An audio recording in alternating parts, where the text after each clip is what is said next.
What is time other than an illusion?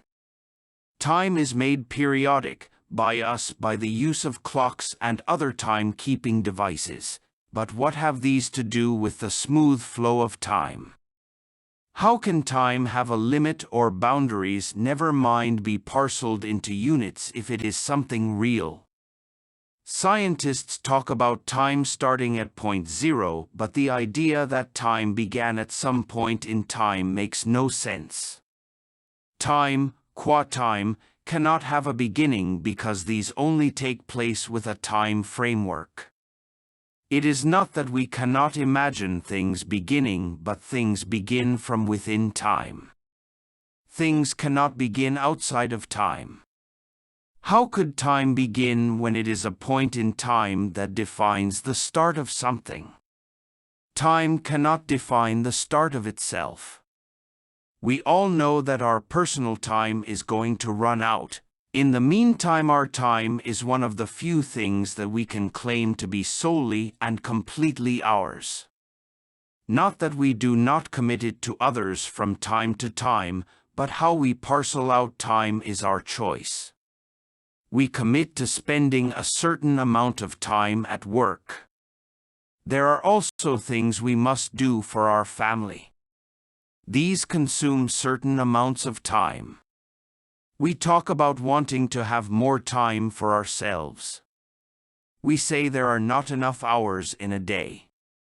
We also regret the time we have wasted on certain people, projects, or concerns. Time passes, and that is all that most people know about time. Time is measured by clocks and the passage of days. But mostly it is a background event. The passage of time in discrete measurable units helps give structure to life. We eat at certain times and sleep at others.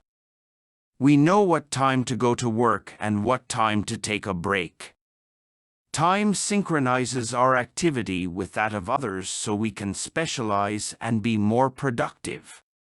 The passage of time tells us if it is time to call our mothers or get our licenses renewed. Our time is made up of periods and cycles of time. Scientists call them circadian rhythms. These are the inherent rhythms of life. All creatures abide by them. There is a periodicity to life. Women have their cycle, but there are other biorhythms men are subjected to. But when it comes down to it, time, for most of us, is just something we spend without knowing how much of it remains. People are cut down like wheat, often when they and those who know them least expect it. We plan for our lives, not knowing someone may be making plans that will make our planning of no avail. How many people are killed in the prime of their life and in the midst of a well-considered plan? They may have done everything right. They may have kept their insurance payments up to date. They might not smoke or drink or engage in risky acts, but someone who they never knew and never counted on brought it all to naught. We may be going to work each day faithfully. It will not matter much if the employer has gambled away the capital of the business. The problem with time is that we never know how much of it we have. We can make careful use of our time, but we never know if this will make a difference to the time we have. The profligate may live a century and the child die. We may die because of our carelessness or in spite of it. How it must hurt to bring up a child only to have their future snatched away in the blink of an eye. What hurts is there is no going back. The daily safe routine done 1,000 times becomes a deadly mistake. But there is no going back. We must enter the future in faith because there is no way to know the outcome of an event. The second in when an action happens might make all the difference in the world. We control what we do in time, but we cannot control the outcome. This is the paradox of time. We control every second of it, but we control not one moment of the future, which begs the question, what is future time? Time can be likened to gelatin in that it needs something added to it in order to make it good to eat. Is time set? Are future events manifested by being seen the way spatial events are? By why is our vision of events synchronized in time when our spatial observations are not? That being said, a tree is seen whenever we look at the coordinates that mark its location. Everyone who goes to that place also see the same tree we do. So is it that when we get to a point in time where a particular event happens, we see that event? There being no reference point to calibrate the passage of time, there is no way to determine that when we get to a particular point on the temporal continuum, everyone else that experiences that event at that time is there at that same point in time and space at the same time we are. Yet, we are all there at the same time according to our frame of reference. But that is the point. The only frame of reference we have for time is our own point of view. There is no way to know if my friend and I are both sitting drinking our coffee at the same temporal moment. Were we to be observed by a figure not constrained by time, or who observes us outside of a particular temporal reference point? But perhaps these kinds of issues occur because we look at time as a kind of physical feature or a component of a physical universe. What if we adopted a totally different framework for time? What if time was nothing more than a bookkeeping device? Like the accountant's zero, time was created to make timekeeping easier. In this frame of reference, every second of every day is important in the way every square foot of a department store is important. What if a sector of the store did badly compared to the rest of the store? Would not the owner look to see what was being sold there? But the same goes for time. Stores rarely open at 3 a.m. because it does not pay. What if every second of every day is evaluated for what it contributes to a final score? It is not that difficult to imagine. What we do is either positive or negative. If we are working and helping others in the time frame, we are producing positive results.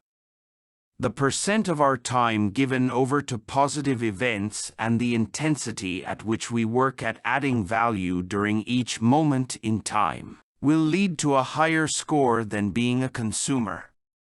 What if the book of life contained graphs? Each second of our life was a point that was marked on the graph.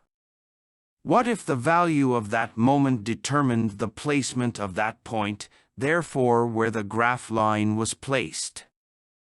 It would not matter how long or short one lived, the graph would show an upward or downward trend. What if this graph determined your entry into heaven? But we are saved by faith we read, not by works.